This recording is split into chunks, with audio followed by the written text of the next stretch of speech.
The terrible images coming out of Ukraine show the carnage caused by missiles and guns fired by tanks and dropped from airplanes. It's awful, but they are not unfamiliar scenes of conventional war. That's in contrast to what many feared would be a critical part of such a conflict: cyber war.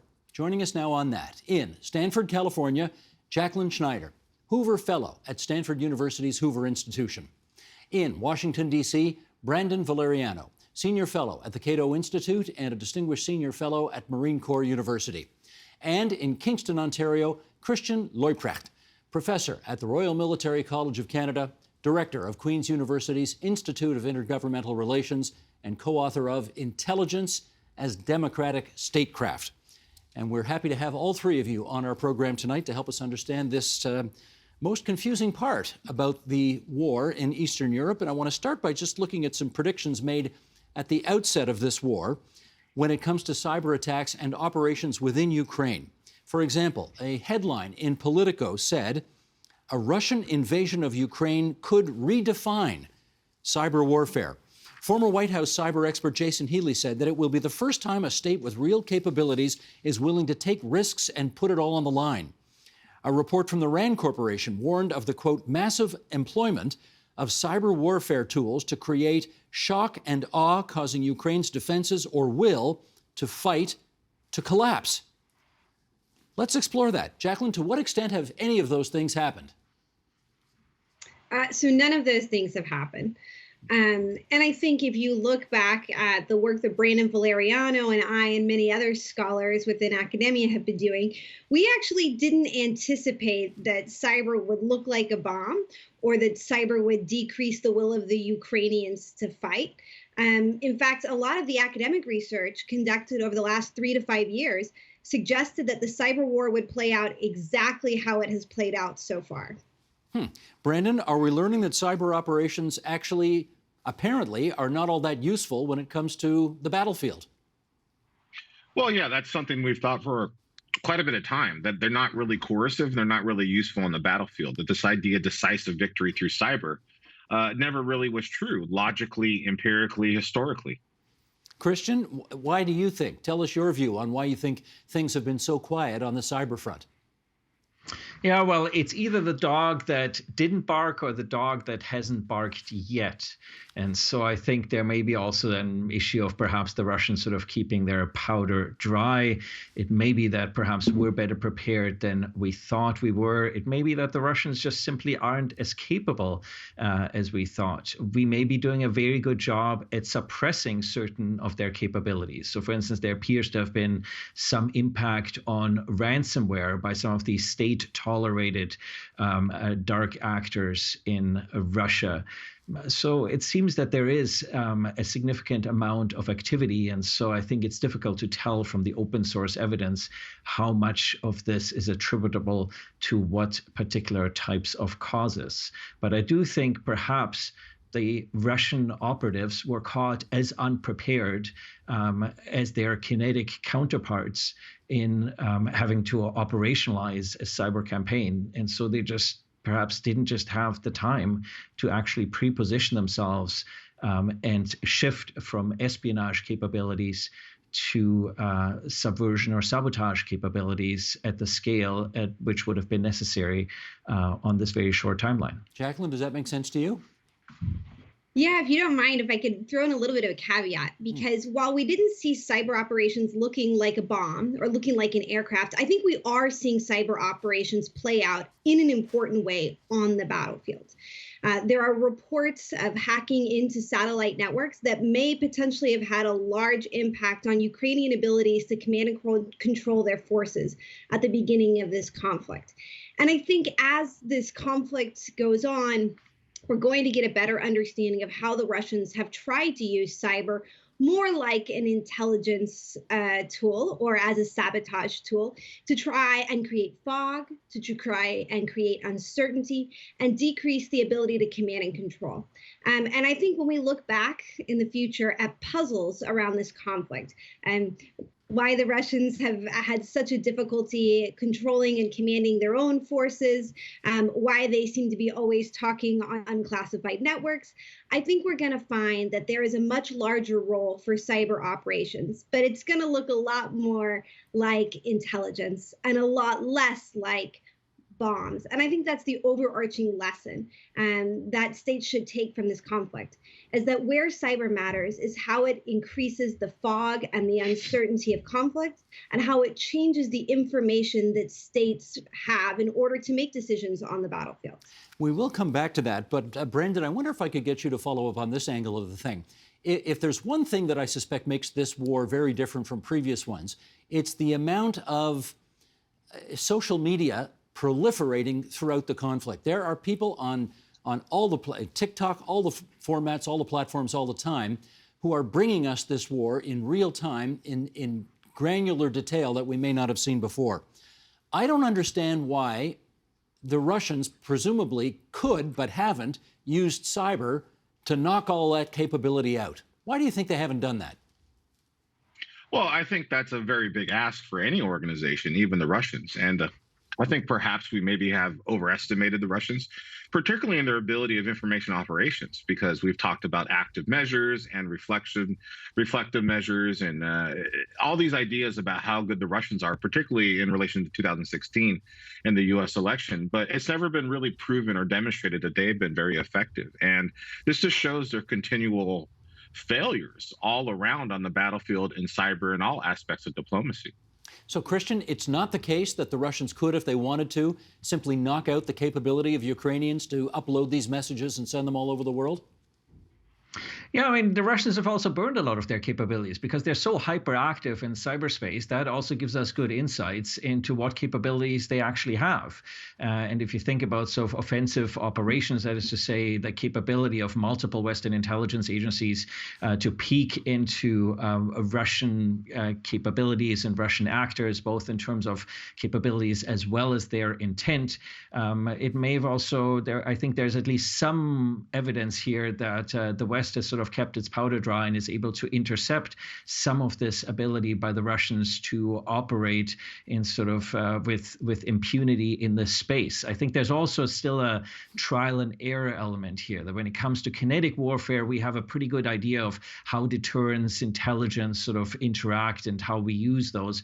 Whereas in the cyberspace, I think everybody's still kind of figuring out what exactly the dynamics are at play, as well as the potential overlaps between the cyberspace and the kinetic space. So I think it's sort of a rapidly evolving domain of warfare in itself, as well as the multi-domain implications here that everybody is kind of watching with bated breath here.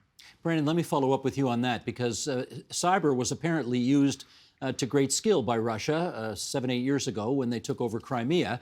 Is it possible that Ukraine learned a lot of lessons from that experience and is successfully beating back Russia's attempt to use cyber in this conflict? Well, I wouldn't say the Russians have been very skillful. They've been very active, but there's a big difference between being very active and being very skillful. But yeah, Erica Longerin and I wrote an article recently looking at the U.S. defensive operations. And this is part of the U.S. strategy, Defend Forward, to collaborate with partners and allies to support their efforts to fend off attacks. And that's exactly what's happened. And that's exactly what the United States doctrine has been. And I think the challenge is this idea of combined arms, joint warfare with cyber. That's not even on offer in the U.S. military, let alone in the Russian military. So I think a lot of people have jumped the gun in terms of what they view as a revolutionary change in warfare, when we're just not quite there yet. Jacqueline, can I get you to weigh in on that issue of whether they have been active but not skillful? Yeah, I mean, I think once again, it's going to be a lot of time before we get what we would call the battle damage assessment to understand how cyber operations truly affected the battlefield. But the reality is the Russians have not been able to coordinate land and air campaigns, which is a form of combined warfare that goes back to, World War II, where it really kind of revolutionized in the 90s. So the inability to then also integrate cyber operations shouldn't be completely unexpected. And then when it comes to information campaigns, I think we need to realize that where the Russians have been most successful is when they're able to play on existing schisms within society. So why were they so successful in 2016? Because the US had existing schisms, and they were able to build personas and information campaigns that simply amplified divisions that already existed within society. They weren't able to do that against NATO and the West because there wasn't a real schism about who was the bad guy here. I think they seriously underestimated their ability to deceive. I think they underestimated the strength of the Ukrainian forces and the Ukrainian ability to control the narrative. But you will see, I wouldn't say the Russians are all out on information operations. While we don't see a lot of successful Russian information operation campaigns about Ukraine targeted at the West, we are seeing that they are using their efforts to target countries that may be on the fence. China, Brazil, India. So that's something that we're going to see play out and see whether they're able to control that narrative. We also have to remember that this is a manpower intensive kind of operation. So we think about cyber as high technology, but it's all about people. And so you have to imagine that the Russians are having to use a lot of their people for information campaigns directed at their own people, because probably the primary threat to Putin at this point is an internal threat. All right, notwithstanding everything everybody has said so far, let's consider whether there may be pending attacks on critical infrastructure. And to that end, President Biden did say earlier this week that the U.S. has, quote, evolving intelligence that the Russian government is exploring options for potential cyber attacks against the United States. Christian, let me bring you in on this. A lot of our critical infrastructure in Canada, as in the United States, is owned and operated by private companies. Do you think they are preparing? Are they adequately prepared for a Russian cyber attack at the moment? Well, I think we've come a long way in this country. The Canadian Centre for Cybersecurity and its ability to coordinate, especially with larger companies, the Canadian Cyber Threat Exchange that affords many of the largest entities in Canada so almost real-time capabilities to understand the threat environment, the ability, of course, to coordinate in terms of the international security pyramid with the United States at the top and the Five Eyes countries below that, Canada, the UK, Australia, and New Zealand, both in terms of the information and intelligence exchange, but also learning from one another of how you coordinate effectively with your private sector here. And I think the private-public sector collaboration is really one of the big emerging stories of this conflict. If you look at, for instance, the way the Viper capability in Ukrainian networks was detected, as well as the ability here to coordinate with the private sector, because, of course, the bulk of that critical infrastructure is owned by the private sector and thus not controlled by government. But government plays a critical role because it has a disproportionate capability in terms of the domain awareness and the intelligence that it can gather. It also has, of course, offensive capabilities that can, for instance, attempt to deny certain activities by an adversary that the private sector cannot. And so I think trying to figure out what exactly this interaction looks like, it seems that so far we've been reasonably successful. But of course, the SolarWinds attack in the United States was a clear warning that the Russians do have extremely sophisticated capabilities to drill very far into servers and networks, and to do that in an undetected way that could go well beyond espionage and could involve potentially significant sabotage capabilities. Well, Brandon, let's keep going here anyway. As you imagine what a potential Russian cyber attack against the United States could look like, what do you see?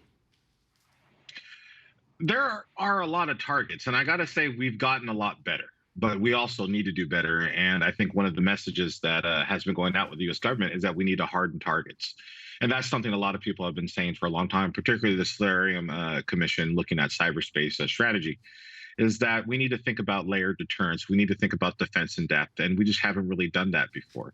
And this this is really one of the true first visions of real public-private cooperation, and hopefully this will be the way we move forward into the future. But we'll see, given other types of attacks and other types of foreign policy crises that develop over time. But we've known for a long time that, particularly in my data on cyber incidents, we've seen that the Russians have attacked the Americans 47 times over the last 20 years. They basically averaged 3 a year. We're actually, in fact, due. And it's strange that we haven't seen anything during this war. But this does demonstrate a remarkable amount of restraint by the Russians, which is strange given that they have no restraint in all other aspects of warfare. So you have to wonder, either are they not that good at it? Is cyber not really going to be an effective method for them? Or are they really fearful of the idea of mutually assured destruction in cyberspace? We're not sure at this point. Well, that's what I was wondering. Deterrence may be working here. And Jackie, let me put this to you, because President Biden did warn, quote, if Russia pursues cyber attacks against our companies, our critical infrastructure, we're prepared to respond. Conversely, what would a cyber response against Russia look like in your eyes? Yeah, this is a real challenge for the Biden administration. They've never articulated what cyber punishments would look like. And in the past, what we've seen out of the US government is that the response to cyber operations has generally been sanctions, diplomacy, DOJ, that's our Department of Justice, warrants out for hackers' arrest. Well, all of this kind of group of possibilities have already been used against Russia. So we don't have a lot of these, what we call lower threshold activities to threaten Russia with at this point. And the Biden administration has stopped short of saying what they would do if a big cyber attack were to happen against the United States. I think this is actually somewhere where the Biden administration might benefit from giving a little bit of detail about what they would be willing to do. Now, my research, and Brandon's as well, suggests that it's actually very difficult to get the U.S. public interested in retaliating to a cyber attack, especially with conventional force. But there's a potential that if this was a large enough cyber attack, that we could credibly punish or credibly threaten punishment with conventional capabilities. And I think that's something that the Biden administration probably is thinking about and talking about, but it would have to be a very, very large scale cyber attack. I think in general, the answer to cyber attacks and the answer to deterring them is being more resilient. If a state like Russia can't create a large response, then what's the point of taking the attack in the first place? So investments in defense, investments in network resilience, and then I think there should be a public education campaign. So instead of telling the American public or the Canadian public that, hey, these cyber attacks are coming and they're scary, we say cyber attacks are going to happen. They happen every single day. But they generally do not create physical effects, and they generally don't create long-term effects. So we as the government are going to help you weather the economic cost of these cyber attacks. And what we ask you to do is keep calm, because the primary response that creates effects is panic. And so if you can keep panic down, I think actually we're set up pretty well to withstand a series of different cyber attacks. Well, Christian, I wonder if it's different in as much as, listen, you're in a line of work where you play out scenarios for a living. So everybody understands that if there's an attack, and I guess everybody infers that to be a conventional attack against a NATO country, it's one for all and all for one. Would a cyber attack warrant the same response? In other words, a Russian cyber attack against the United States or any other NATO member, does that trigger Article 5 and we're at war? Well, that'll ultimately be a conversation for the Atlantic Council when they decide, when the political leadership decides whether whatever might have transpired might warrant calling in Article 5. But I think that's a relevant conversation because of many of our allies are perhaps not quite as resilient as we ourselves are. And so this is, of course, why the U.S. has invested, and other countries, including Canada, has invested so heavily in making sure you bring other partners up to speed, why we use multilateral fora, both NATO and the European European Union to ensure that allies and partners are more robust. But so it's the potentials of an attack on an ally, but it's those spillover effects from an attack. So you turn out the lights somewhere, and for instance, there's some, say, U.S. soldiers or so in a hospital somewhere that are on life support for just in a regular hospital, and they end up dying. Is that loss of life? Might then sort of that constitute an attack? So I think this is one of the big concerns, that it's very difficult to calibrate these attacks, and not there's a lot of unintended consequences that can come with these. And we saw this with the NotPetya attack, of course, in 2017 in Ukraine, that sort of spilled over globally. And that may, on the one hand, have a deterrence effect on Russia, but on the other hand, that's perhaps one of the greatest liabilities that we face within the alliance. Well, Brandon, let me put that to you, because Jens Stoltenberg, the NATO Secretary General, has said in the past that a cyber attack against a NATO member can trigger the collective defense clause of the Atlantic Alliance. So I wonder, what level of concern do you have right now that a misguided cyber attack by one against somebody else could trigger World War III? Well, that's really going to be a question for the members of NATO, and they're going to have to decide by unanimous vote here. And clearly, the Baltic states and Poland and other states would push for Article 5 to be invoked, but it's not clear that the other states would, and it's not clear that there could be an impact. A lot of these hypotheticals don't really make a lot of sense in reality, like the idea of a hospital attack and attack on power. Hospitals have backup generators. They have backup facilities. A lot of these things that happen that go wrong are often the fault of the defender by not being prepared. So like Jackie said, we need to focus on resilience. We need to focus on survival. We need to focus on defense first, and then figure out how to respond if the worst case happens. But often the worst case in our minds doesn't really meet with reality, and we often inflate the threat that the Russians provide. And that is a very large problem for U.S. and Canadian defense, because we might be reacting in the wrong way to the perception of a fear or a threat, and not really focusing on the things that we can do to prevent the attacks in the first place. Christian, do you think all the parties involved understand that a cyber attack could have the same unanticipated, incalculable damages as a conventional attack would, and we could be in the middle of a third world war? I think everybody on both sides is very much trying to avoid getting themselves into that sort of a scenario where you have an escalation ladder that neither side then is able to control. And we would also hope that, just as there are military-to-military capabilities to talk to one another when it comes to nuclear weapons, that there are other signaling capabilities with the Russians that we have in place to try to avoid that escalation. One of the, I guess, in quotation marks, benefits with in an adversarial situation with Russia is that, of course, we have decades of experience on both the Russian as well as the US and the NATO side in terms of interacting and trying to avoid things from getting completely out of hand with various protocols and so forth. The challenge in cyberspace is we don't really have these types of de-escalation protocols in place, but we can hopefully try to rely on that experience to try to avoid that sort of brinkmanship. But of course, the challenge is, regardless of what the uniforms might want to say, if you have a political leadership that finds itself cornered, it might possibly resort to measures that could have very deleterious consequences for countries, including members of the alliance. Well, this may be a silly follow-up, but Jacqueline, we knew that during the Cold War, there was a hotline between Moscow and Washington to ensure that if the awful happened, at least people could get on the phone and confirm, are we under attack or are we not? If there's a cyber attack, presumably the bat phone doesn't work anymore. How do we negotiate around all that? Well, I don't think a cyber attack's going to take out the bat phone, and partly because it was built to be resilient, and also because it's generally on a separate network, which means both states are not going to want to destroy that. I've done a lot of research on the impact that cyber operations have on nuclear stability. I ran a series of war games with my colleagues at the Naval War College for over 3 years, with 580 players from all over the world. And I went into it very worried that cyber operations were going to create instability dynamics, where it would create fear and concern and lead to preemptive nuclear use.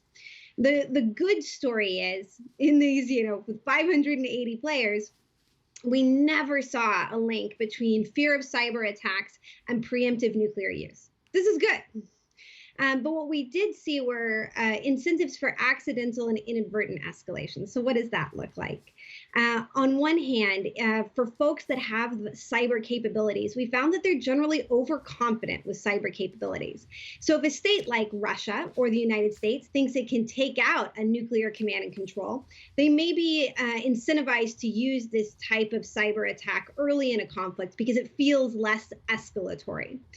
That in itself might not lead to escalation. The concern, however, is that that leads to accidents.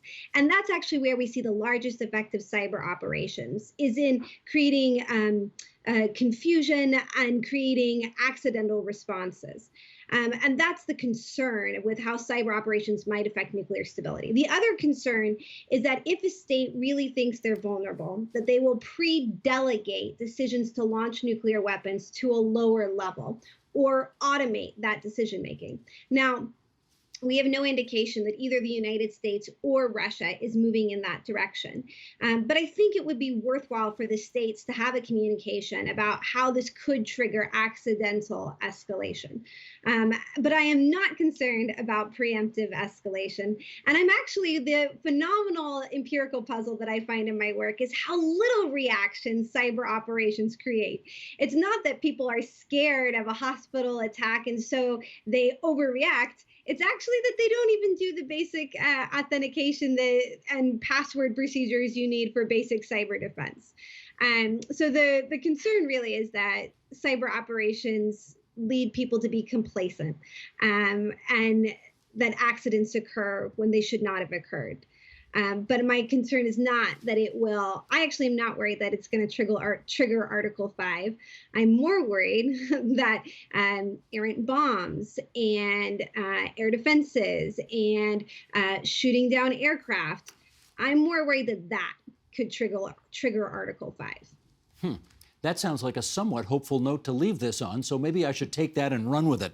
I want to thank our three guests for appearing on TVO tonight. Jacqueline Schneider in Stanford, California, Christian Leuprecht in Kingston, Ontario, Brandon Valeriano in Washington, D.C. Good of all of you to join us. Thank you so much. Thank you. Thank you. Thank you. The Agenda with Steve Paikin is made possible through generous philanthropic contributions from viewers like you. Thank you for supporting TVO's journalism.